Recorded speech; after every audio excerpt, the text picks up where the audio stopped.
네, 여러분 안녕하세요. 용프로덕션의 용교쌤입니다. 자, 우리가 오늘 배울 작품은 시험 범위 마지막 작품이네요. 황지우 시인의 새들도 세상을 뜨는구나입니다. 교과서 271페이지가 되겠습니다.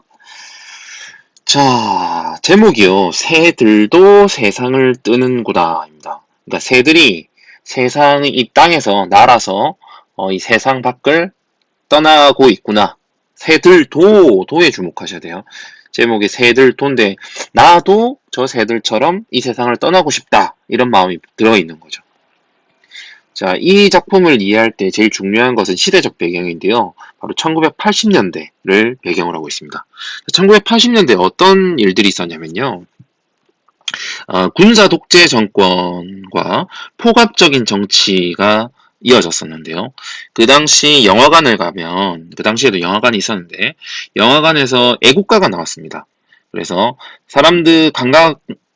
보러 온, 영화를 보러 온 관람객들이 애국가가 나오면 일어나서 가슴에 손을 얹고 국기에 대한 경례를 하듯이, 이렇게, 애국가를 반드시 들어야만 영화를 볼 수가 있었어요. 이거는 바로 애국심을 강요했었던 거죠. 이런 정치적 억압을 겪어야 했던 1980년대를 화자는 긍정적으로 보고 있을까요? 부정적으로 보고 있을까요? 당연히 부정적으로 보겠죠. 그래서요, 그 화장자의 부정적인 인식이 나타난 요 시를 한번 배워보도록 하겠습니다. 자, 제목 새들도 세상을 뜨는구나. 황지우 시인입니다. 자, 제목 봤고요. 이제 본문으로 바로 들어가 보겠습니다. 전체적으로 봤을 때 이 시는 어떤가요? 연이 구분이 되어 있나요? 예, 연 구분이 없죠. 그래서 한 단연으로 되어 있고요. 단연시. 그리고 행이 총 20행으로 되어 있습니다. 20행 총 3부분으로 구성되어 있어요. 먼저 1, 2행 이렇게 나눌 수 있고요. 그 다음에 마지막 11행부터 20행. 20행, 11행. 우리도 우리들끼리 이 부분이죠. 이 부분. 그 다음에 끝까지 20행 이렇게 전체적으로 3부분으로 나눌 수가 있습니다. 자, 1, 2행부터 한번 볼게요. 영화가 시작하기 전에 우리는 일제히 일어나 애국가를 경청한다. 네, 이 부분. 자, 먼저 영화를 통해서 그 일상적인 경험이죠. 그걸 통해서 권위주의적이고 획일적인 당시 사회 현실을 나타내고 있습니다. 자, 그래서 1, 2행에 한번 적어보겠습니다. 여기부터 여기까지. 여기부터 여기까지. 일상적 경험을 바탕으로 권위주의적이고 획일적인 당시의 사회 현실을 나타내고 있습니다. 나타냄. 자, 영화는 공간적 배경이 되겠죠? 공간적 배경. 바로 어딘가요? 영화관이겠죠? 영화관. 그리고 우리라고 했는데, 우리는 나를 포함하는 화자가 되겠죠? 화자. 그리고 이 화자는 애국심을 강요당하고 있죠. 그래서 현실적 구속에서 자유롭지 못한 존재라고 하겠습니다. 일제히 일어나 애국가를 경청한다. 자, 애국가를 경청하는 모습. 자, 일제히 획일적이죠. 획일적인 사람들의 모습이 나타나고 있습니다. 그리고 강요에 의해 들을 수밖에 없는 애국가를 들을 수밖에 없는 현실이 나타나죠. 그리고 경청이라고 있어요. 경청. 경청은 귀 기울여서 깊이 듣는 거죠. 근데 사람들이 당시 그러지 않았겠죠. 따라서 반어적 표현이 되겠습니다.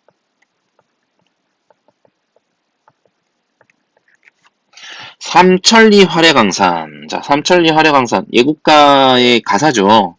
자, 암담한 현실이 나타나는, 암담한 현실. 이 애국심을 강요받고 포갑적인 정치가 이어지는 이런 곳이 지금 삼천리 활해강산으로 표현되고 있죠. 그래서 암담한 현실에 대한 반어적 표현이라고 하겠습니다. 반어적 표현. 을숙도에서 일정한 군을 이루며, 자, 군은 무리들이죠.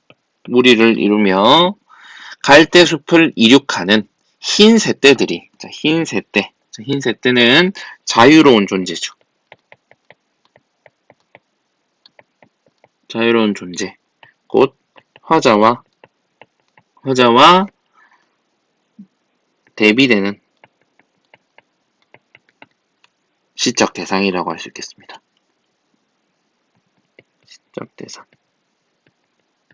화자의 처지는 이렇게 강압적이고 획일적인 곳에서 이렇게 포갑적인 정치 속에서 영화를 보기 전에 애국심을 강요받는 이 애국가를 반드시 들어야만 하는 상황인데, 저 영화에 나오는 그 애국가 중에 그 한 파트에 삼천리 화려가 항산하는 부분에서 을숙도를 배경으로 갈매기들이 확 날아가는 그 장면이 있잖아요. 그 장면을 보면서 얘기를 하는 겁니다. 흰 새떼들이 날아가는데, 저 화면 속에 나오는 저 흰 새떼들은 날아가지만 나는 그대로 이 애국심을 강요받고 있죠. 그래서 저 자유로운 존재처럼 되고 싶은 거죠. 자, 저 흰 새떼들을 보면서 이 저 새떼들이 끼룩거린다는 거죠. 자기들끼리 낄낄댄다는 겁니다. 자, 요 부분 애국과 엄숙을 강요하는 현실에 대한 비판과 냉소적 태도가 나타납니다. 자, 자기들끼리 낄낄대면서 끼룩거리면서, 자, 이런 것들은 다 음성상징어가 되겠죠. 음성상징어. 1열, 2열, 3열, 횡대로. 자, 1열, 2열, 3열 횡대는 우리 군대에서 많이 쓰는 용어죠. 그래서 획일화를 강요하는 군사문화와 사회적 분위기를 풍자하고 있습니다. 풍자함. 1열, 2열, 3열 횡대로 자기들의 세상을 이 세상에서 떼어나고, 자, 이 세상은 어떤 세상입니까? 네, 자유를 억압하고 있죠. 자유를 억압하는 현실. 그리고 이 화자가 벗어나고 싶어하는 현실이 되겠죠. 벗어나고 싶은 그 현실에서 떼어매고 이 세상 밖 어디론가. 자, 이 세상 밖은 어떻겠어요? 자유와 이상의 세계겠죠. 이 세상을 벗어나는 밖이니까 자유와 이상의 세계, 곧 화자가 가고 싶어하는 그런 곳이죠. 그래서 화자가 지향하는 세계라고 하겠습니다. 자, 여기까지가 이제 두 번째 파트가 되겠고요. 우리 아까 첫 번째 파트 내용 안 썼죠? 자, 1 적어볼게요. 1행에서 2행은요, 영화관에서 영화가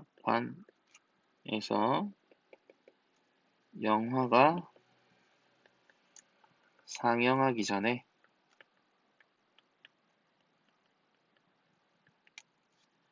애국가를 경청함.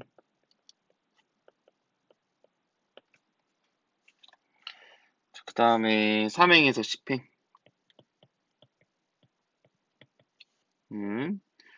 세상 밖으로 자유롭게 날아가는 새들을 바라봄.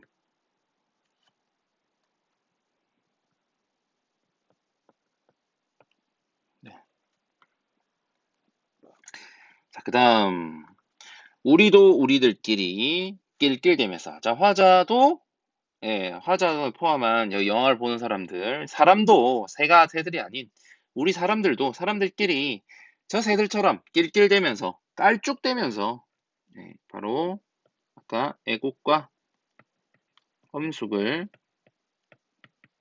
강요하는 엄숙이라고 하는 것은 조용히 입 닥치고 있는 거죠.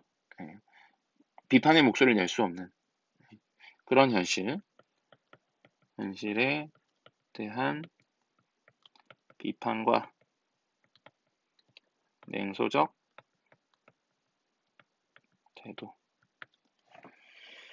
우리의 대열을 이루며 한 세상 떼어매고 이 세상 밖 어디론가 날아갔으면, 자, 이 세상 밖 어디론가 날아갔으면 하는 게 어두운 이 현실에서 벗어나고 싶은 화자의 소망이 되겠습니다. 화자의 소망.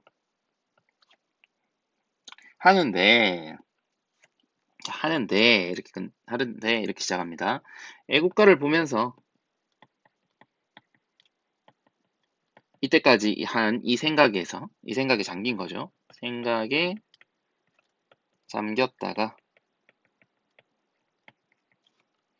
다시 애국가 구절로 돌아오고 있습니다.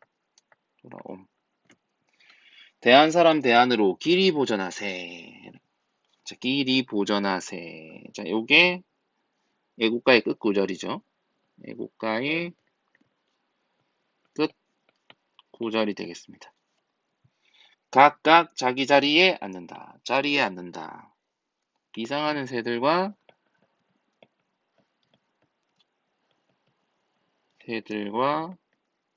달리 현실에서 벗어나지 못하고 있죠. 못함. 자, 앉는다 했는데 앉는다 이어지고 주저앉는다. 더 커졌죠. 세 글자였고 다섯 글자잖아요.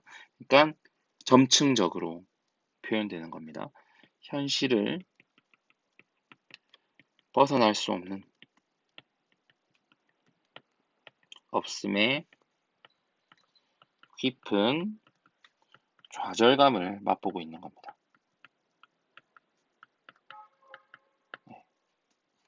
그래서 마지막 11행에서 20행은요.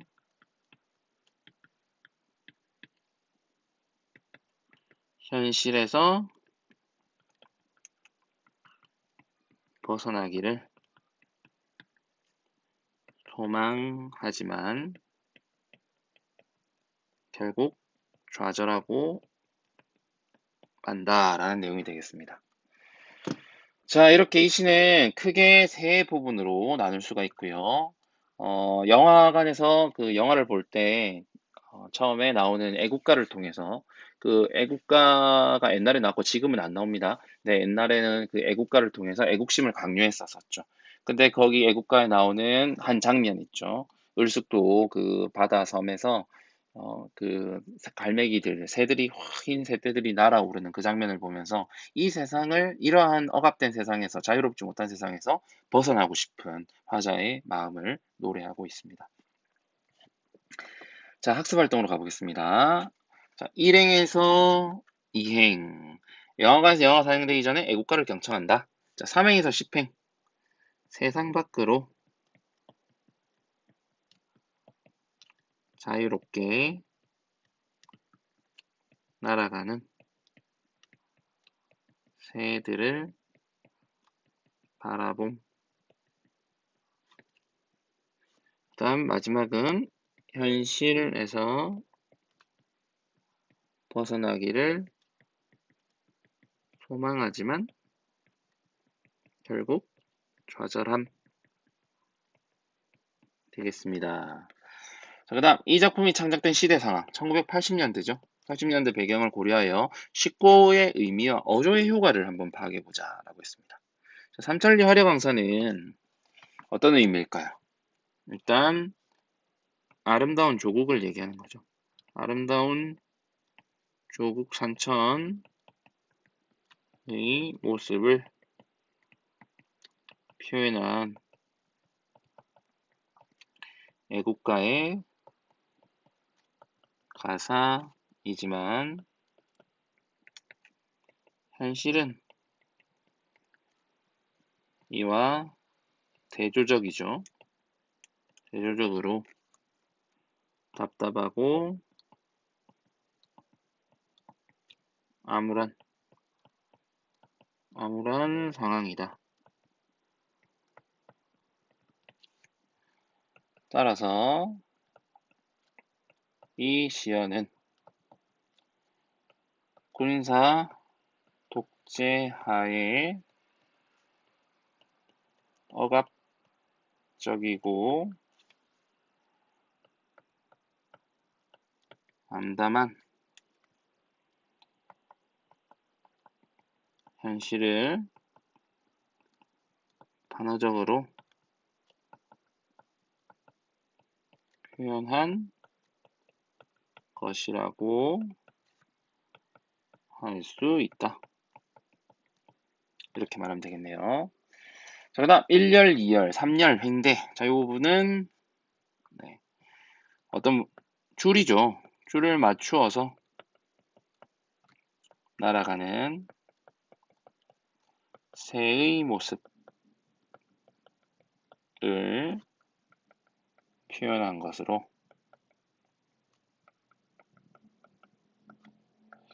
회기라를 강요하는 군사문화와 사회적 분위기를 풍자한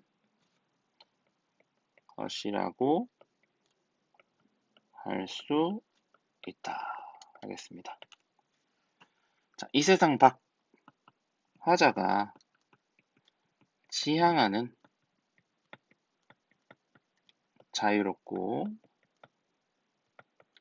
이상적인 세계라고 할 수 있겠죠. 자, 이 세상은 어때요? 이 세상은 벗어나고 싶은 공간이죠. 하지만 이 세상 밖은 화자가 지향하는 그런 자유롭고 이상적인 세계라고 할 수 있겠습니다. 자, 새들이 날아가는 새 내면 소리인 끼룩과 낄낄에 나타난 화자의 어조와 그 효과를 생각해보자. 끼룩 낄낄에서 나는 조롱하고 야유하는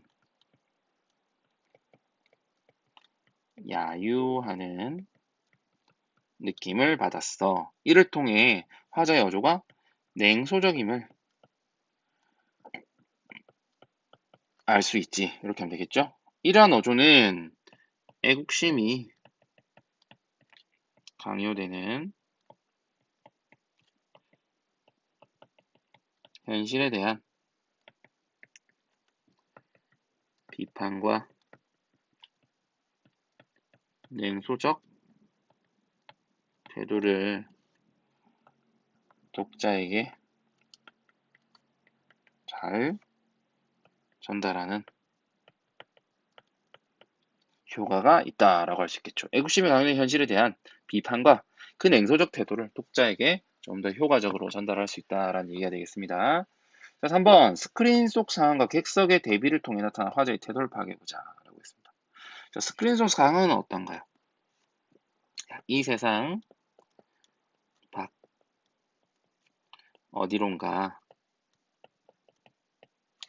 어디론가를 향해 흰 색대들이 자유롭게 날아가고 있다. 자, 객석 상황은 영화 관람전 스크린을 보며 애국가를 경청하고 있습니다. 경청하고 있다. 스크린 속 흰 새떼들처럼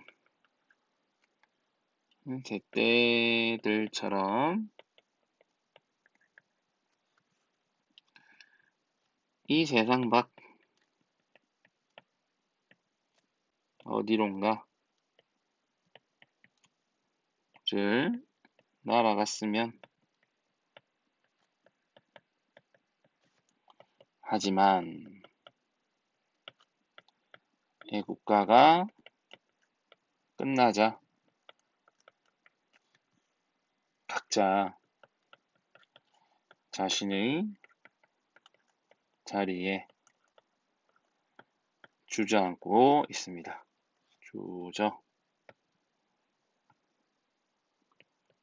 주저앉고 있다라고 하겠습니다. 자, 화자의 태도는, 여기에 대한 화자의 태도는, 화자는 이 세상 밖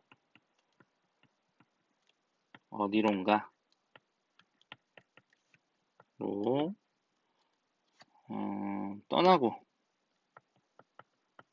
떠나고 싶은 욕망과 주저앉을 수 밖에 없는 현실의 괴리에서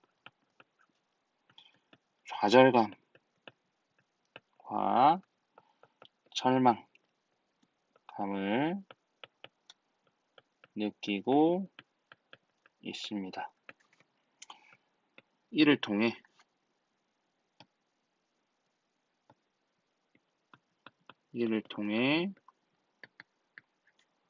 화자는 당대의 억압적인 현실을 우회적으로 비판하고 있는 것이다 라고 할 수 있겠습니다. 자, 3번 다 정리가 되죠? 자, 4번은 일단 우리 시험 범위에 안 들어가니까 생략하도록 하겠습니다. 자, 이제 마무리 우리 해보도록 합시다. 감상의 정리. 자, 새들도 세상을 뜯는 가나는 1980년대 영화관의 모습을 통해서 군사 독재로 인한 암울한 현실과 이에 대한 무력감을 나타내는 그런 시입니다. 이 작품에서 화자는 영화가 시작되기 전에 울려 퍼지는 애국가의 화면 속에 나오는 새떼들의 비상을 보면서 자신도 새떼들처럼 이 세상 밖 어디론가 날아갔으면 하는 소망을 갖죠. 하지만 지상을 이륙하여 장대하게 날아오르는 새떼와는 대조적으로 현실에 주저앉을 수밖에 없는 화자의 좌절감과 절망감을 나타냄으로써 당대의 억압적인 현실을 풍자적으로 비판하고 있는 그런 작품입니다. 풍자적인 그런 작품입니다. 자, 음성상징어에 대해서 설명하고 있습니다. 자, 새들과 세상을 뜨는 곳에 사용된 끼룩, 낄낄은 음성상징어죠. 현실에 대한 화자의 냉소적 태도를 효과적으로 드러내고 있습니다. 음성상징어란 어떤 특정한 뜻이나 인상을 상징적 음성으로 표현한 것인데요. 대개 사람의 사물을 소리낸 말인 의성어나 모양이나 움직임을 흉내낸 말인 의태어를 통해서 표현합니다. 음성상징어를 구사하면 운율을 형성할 수도 있고요. 주로 이제 이 울림 소리를 많이 사용하죠. 그래서 운율을 형성하는 그런 효과도 있고, 그리고 반복도 많고요. 네. 작품의 주제와도 연결되어 강한 인상을 주는 효과가 있습니다. 박도진의 청산 돌아가는 시에서 사나, 우뚝 솟은 사나, 푸른 사나, 철철철 흐르듯 짙푸른 사나. 여기서 이제 철철철 이 부분이죠. 흐르는 골짜기 스며드는 물소리에 내사 줄줄줄 가슴이 울어라 해서 줄줄줄도 이제 생동감 있게 나타내는 그런 음성 상징어입니다. 그리고 정지용의 향수에서 흐릿한 불빛에 도란져 도란도란 거리는 곳에서 도란도란은 단란하고 행복한 시장 상황을 효과적으로 나타내는 그런 음성 상징어가 되겠습니다. 자, 이 뒷부분은 생략하도록 하겠습니다. 자, 여기까지. 그 다음 우리 학습지 갈게요. 자, 마지막 학습지가 되겠습니다. 우리 문학에서 마지막 학습지. 네, 답을 한번 확인해 봅시다. 자유시, 서정시, 비판적, 풍자적, 새, 암울한 현실에 대한 좌절감과 비판이 주제가 되겠습니다. 1980년대를 배경으로 그 암울한 현실에 대한 좌절감, 화자가 느끼는 좌절감, 그리고 비판하고 싶은 그 현실, 예, 이렇게 되겠습니다. 애국가의 시작과 끝에 맞추어 시상을 전개하고 있고요. 냉소적인 어조가 첫 번째 가로가 되겠습니다. 반어적인 표현을 통해 현실을 풍자하고 있습니다. 자, 두 번째 가로는 애국가가 되겠죠. 이거는 했고 생략하겠습니다. 화자의 심리 변화. 애국가 시지 시작 때는 이제 애국가를 경청하는 모습을 보이죠. 답답한 현실에서 벗어나고 싶습니다. 자, 이런 욕망이 어떻게 발전되나요? 애국가 끝날 때쯤 결국에 현실을 깨닫고 그 현실에 주저앉아서 좌절하고 마는 모습을 보입니다. 벗어날 수 없기 때문이죠. 자, 그 다음 2번. 음성상징어의 의미 봅시다. 끼록 나오고 낄낄 깔쭉도 나왔습니다. 이런 음성상징어라고 하죠. 애국가 엄속을 강요하는 그 현실에 대한 비판, 그리고 냉소적인 그런 태도를 보이는 그런 음성상징어입니다. 자, 시어의 의미, 상징적이죠. 삼천리 화려강산은요. 아름다운 조국 상천의 모습을 표현한 애국가의 가사죠. 현실은 이와 반대되는 답답하고 암울한 상황입니다. 군사 독재와의 억압적인 현실에 대한 반어적인 표현이라고 할 수 있겠죠. 흰 새떼들은 자유로움을 표상하는 그런 존재죠. 화자의 처지와 상반된 바로 부러움의 대상이라고 할 수 있겠습니다. 자, 이 세상 밖은요. 이 세상은 자유를 억압하는 현실이고요. 이 세상 밖은 화자가 지향하는 자유롭고 이상적인 그런 세계라고 할 수 있겠습니다. 자, 여기까지 학습지 다 정리가 된 것 같습니다. 여러분, 정말 한 학기 동안 수고 많았습니다. 우리 2학기 때는 언어와 매체로 만나도록 합시다. 여러분, 고생 많았습니다. 시험 잘 준비해서 시험 다 잘 보세요. 안녕!